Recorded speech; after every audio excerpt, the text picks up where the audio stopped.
Hey everybody, and welcome to Bright Founders Talk at Tami.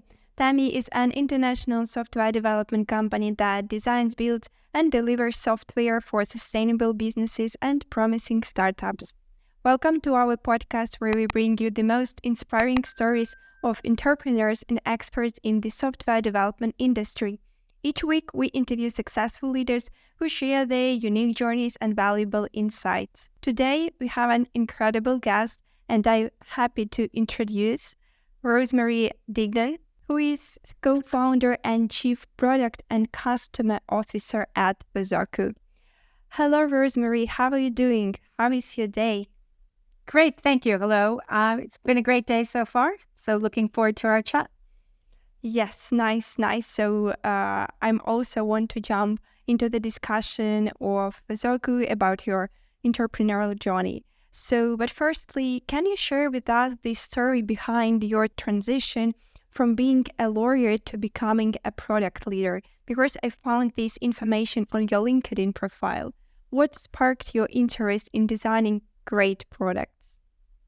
So I had, from a young age, I had every intention of being an attorney. And so I was living in the US at the time, and I went to law school. And after doing that for about 5 years, I realized that really wasn't what I wanted to do. So I left the legal profession. And ironically, after leaving the legal profession, I was looking for new opportunities and was offered 2 jobs, one in a technical field and one in a non-technical field.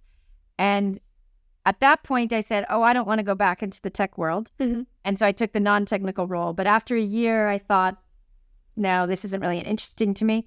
So I was doing some HR consulting, and I learned about an HR software company that was looking for a product manager. Mm-hmm. And so I basically talked my way into this job using my legal background, because HR has a lot of legal components to it. Mm-hmm. And having been doing some HR consulting, convinced them to hire me, which they did. Only then I started, and my first day I walked in, they had no other product managers, and I had absolutely no idea what a product manager did. So I very quickly had to figure out what I was actually supposed to be doing at this company. And so that's really how it got started. And, from there, I find it really fascinating to understand a problem and then come up with solutions for that problem. And so that's how it started. And I've just gone from that initial, I have no idea what I'm doing, to now leading a product team. Wow, it's interesting. I like those quotation which you've said, find the problem and find the solution to this problem. That this motto is your life motto to everything, what is going on in your life. Yes, so, it really is. Because, too often with everything, products, but also with your life, mm-hmm. people will come and say, I need X, or I need Y, or, it must do this, or it must, a product feature must exist, or I must do this in my life.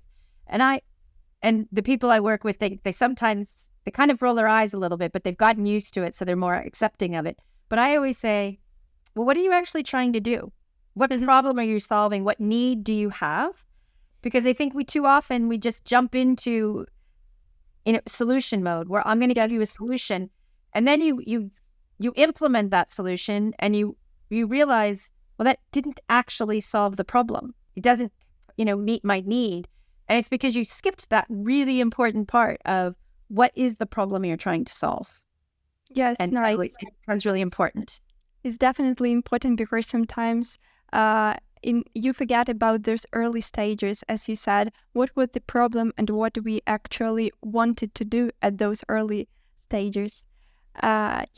So your company, Vezoku, as I found on your company LinkedIn, is an enterprise solution for idea management and open innovation.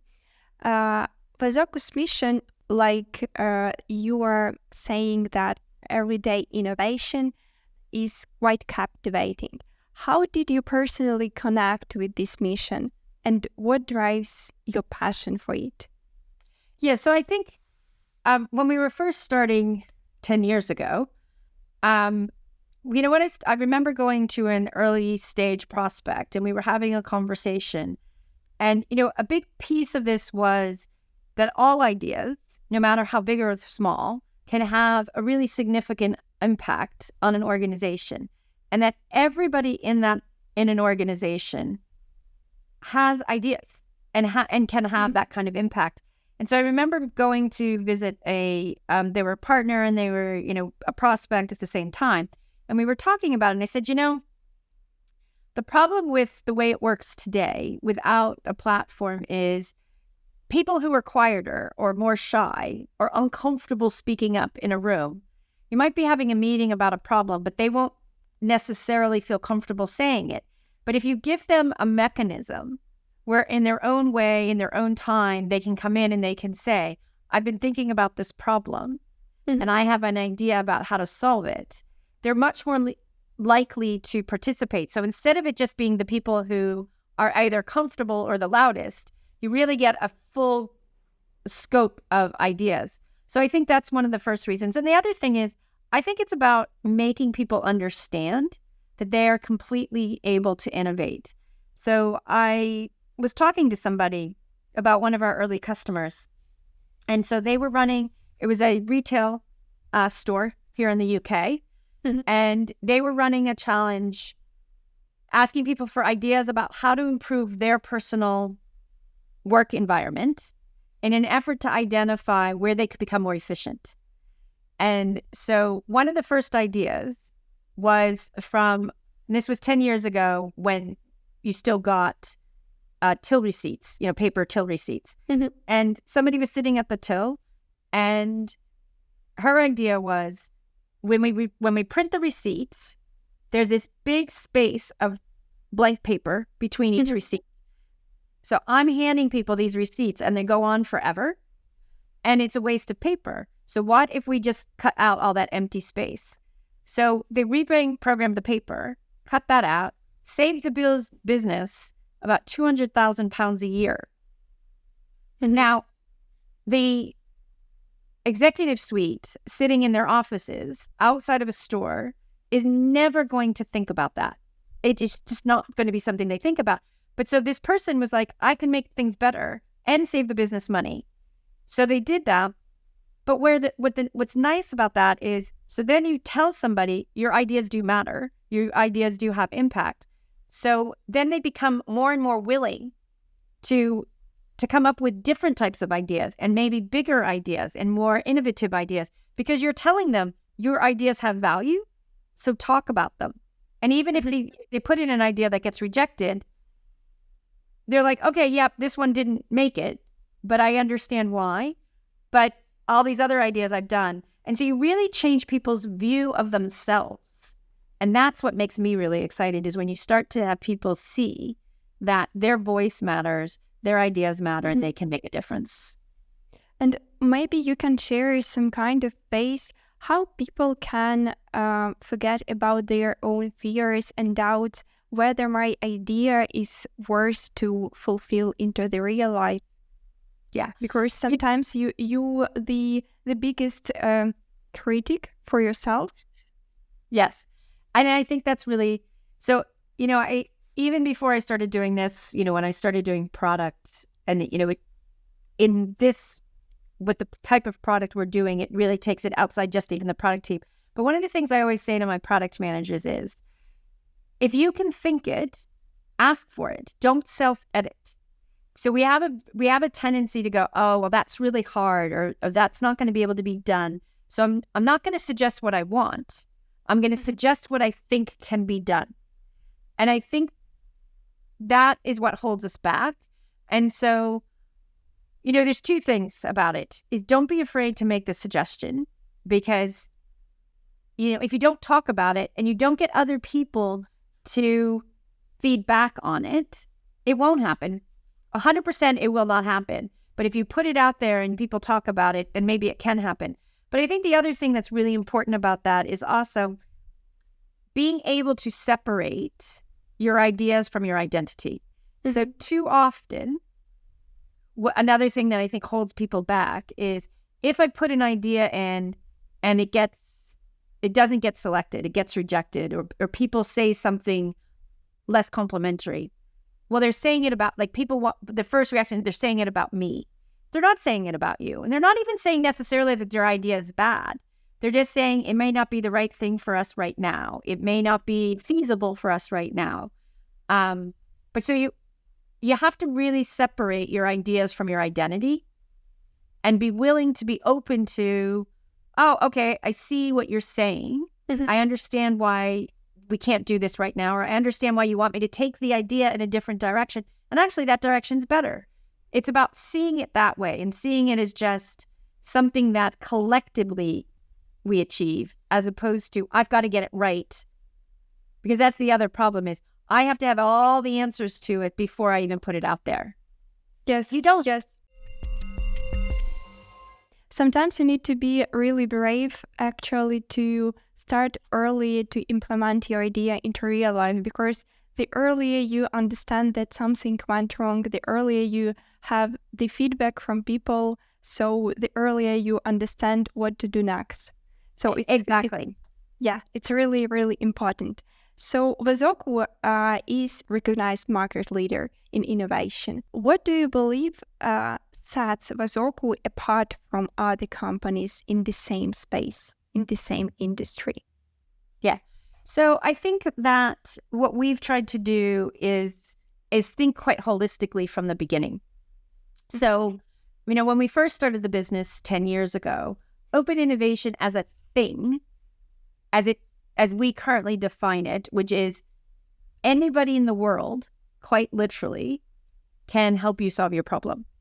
So, when we first started, we were really focused on using your employees, using the people inside your business to help improve your business. So we kind of started there, and that's where a lot of our competitors started as well.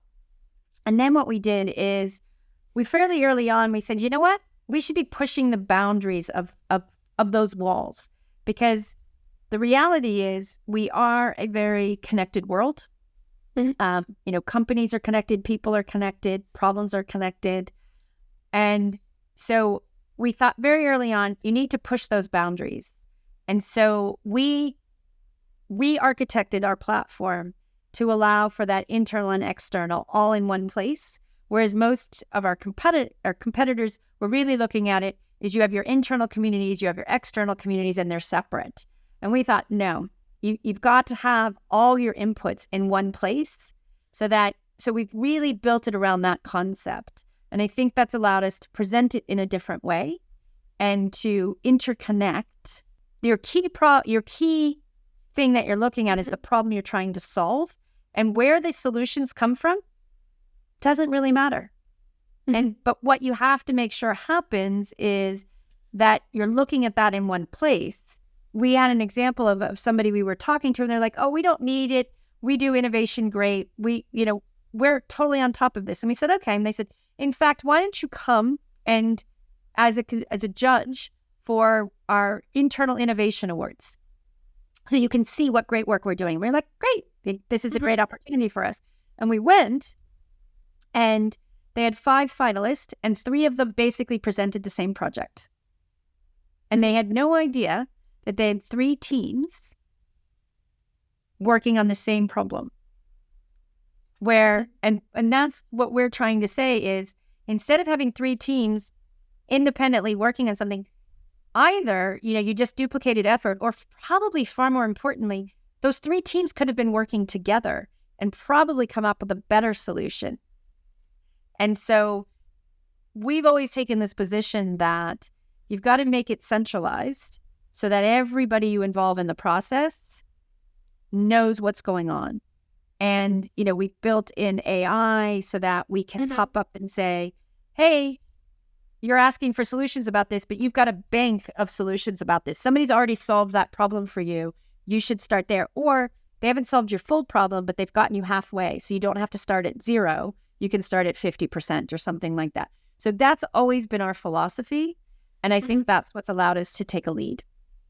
And during those times, what was the biggest challenge for you personally as for co-founder?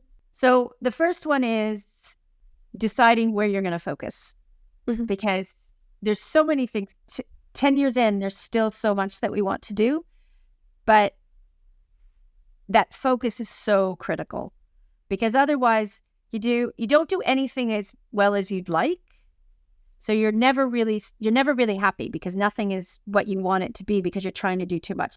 So I think it is being brutal about saying, we're not going to do that, or at least we're not going to do that right now, because this is what we're focused on.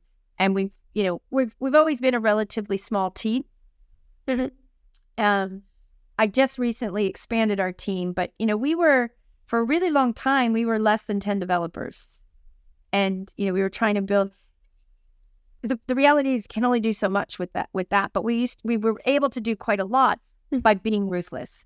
But it is hard, because you get excited about something and you want to do something, and you have to say, no, I'm not going to do that, at least not right now. And I think for me, that's probably the hardest thing.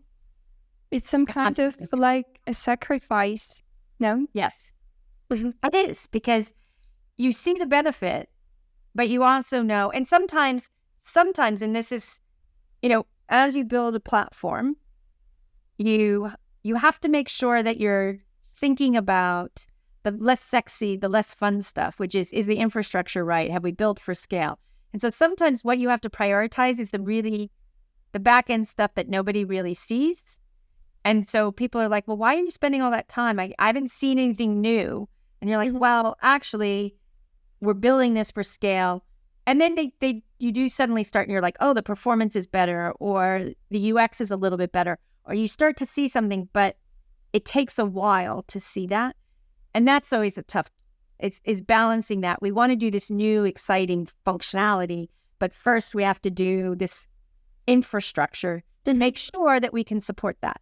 So those are also tough decisions when you're excited about something and not being able to quite get to do it.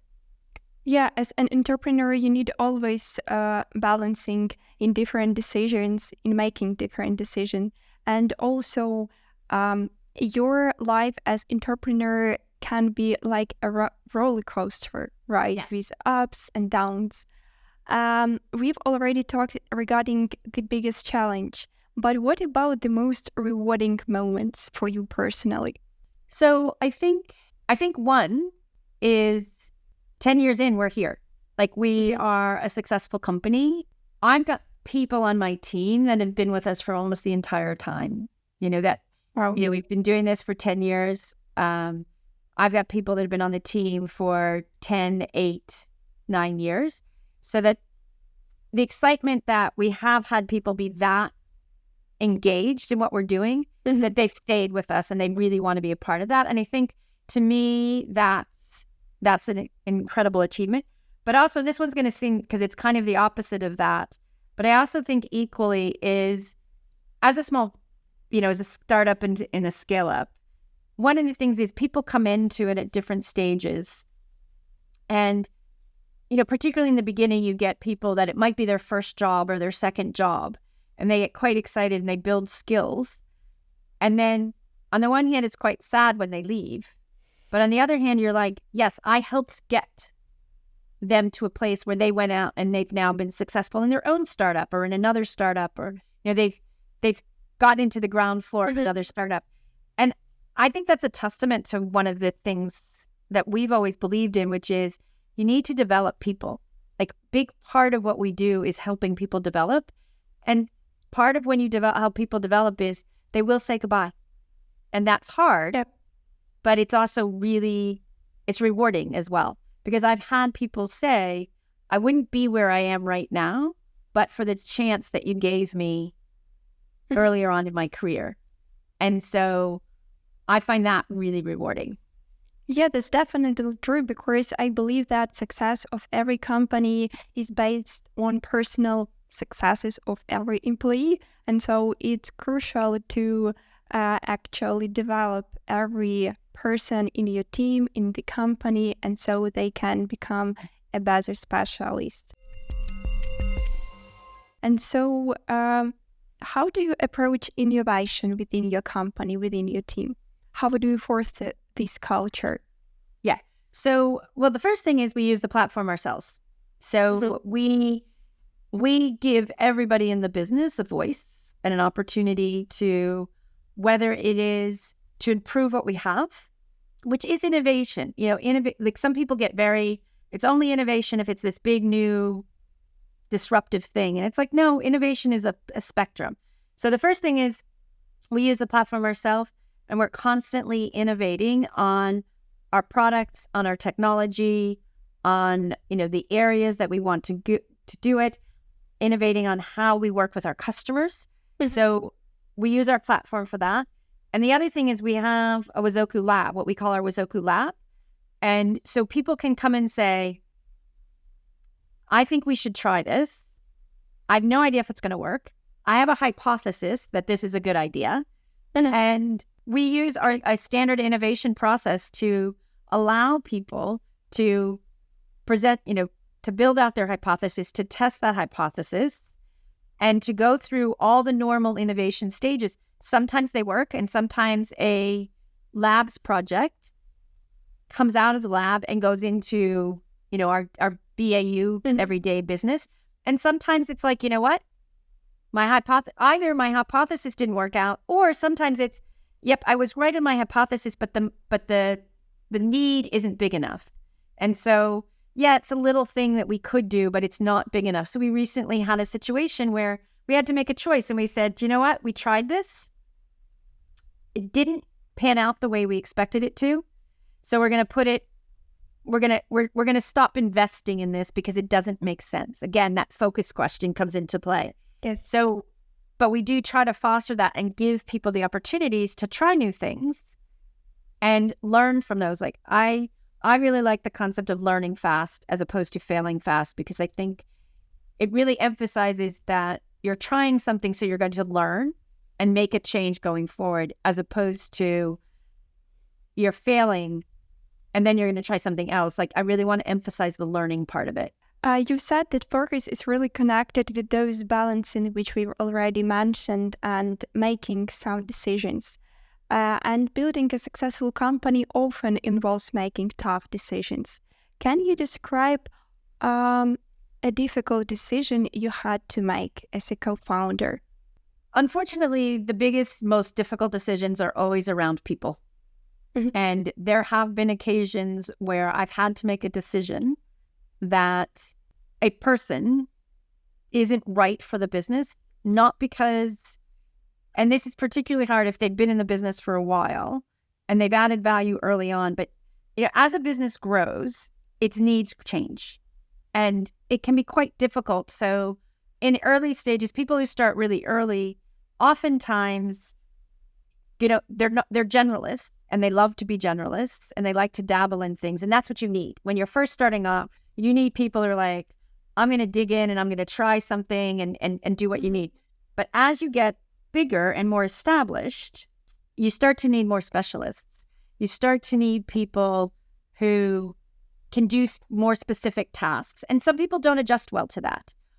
Or the opposite of that is you bring somebody in at a management level, which we've always tried to promote from within, but we've also gone through stages where like, no, we just need to bring in some skill sets.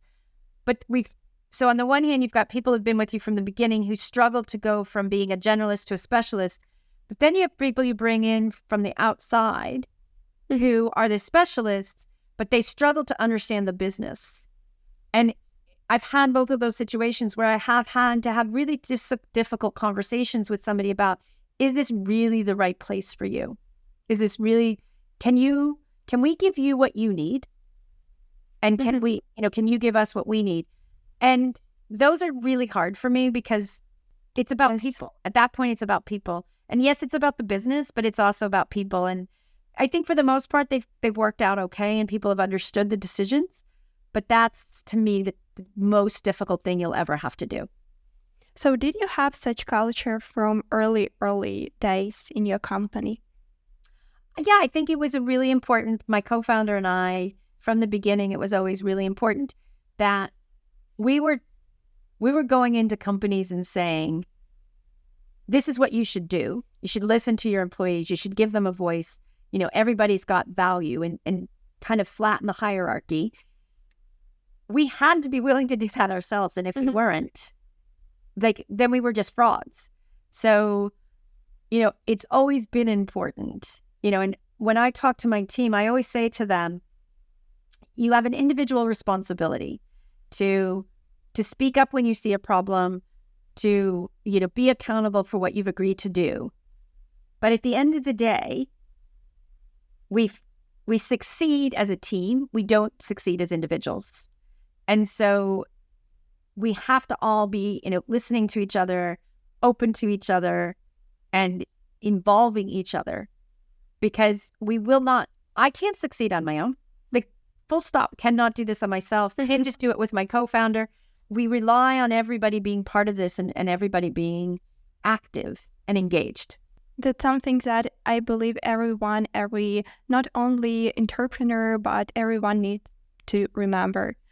And it's really quite important piece of advice, Rosemary. And I want you to share the most valuable lesson which you learned along your entrepreneurial path. I think, and it's an ongoing thing that I always have to stop and remind myself. Mm-hmm. But it really is about helping people to understand the vision and the priorities, and then, quite frankly, getting out of the way. Because I think as a leader, one of the most important things that you have to remember is there's a difference between incorrect and different.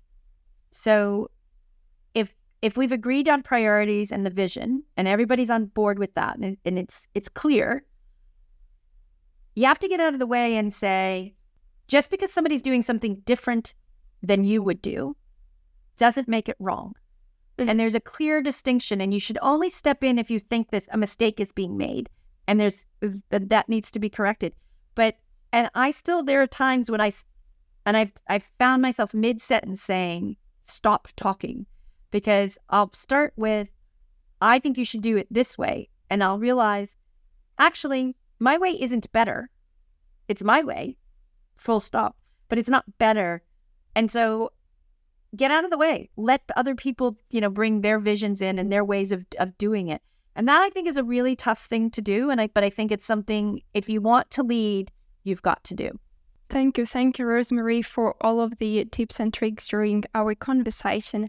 And I want to finish our conversation on such moment where we need to summarize. Of course, your entrepreneurial journey is an ongoing journey, but coming back and looking on all of those lessons you've learned, challenges you've had, if you could describe your entrepreneurial journey in only one word, what would it be? Rollercoaster. Yes, definitely. Nice. Thank you, Rosemary. It was a nice chat with you, and time just flies. I believe that everything you want to fulfill in life with Vazaku everything will be okay and fine, and I wish you all the best with this. Thank you. Thank you very much.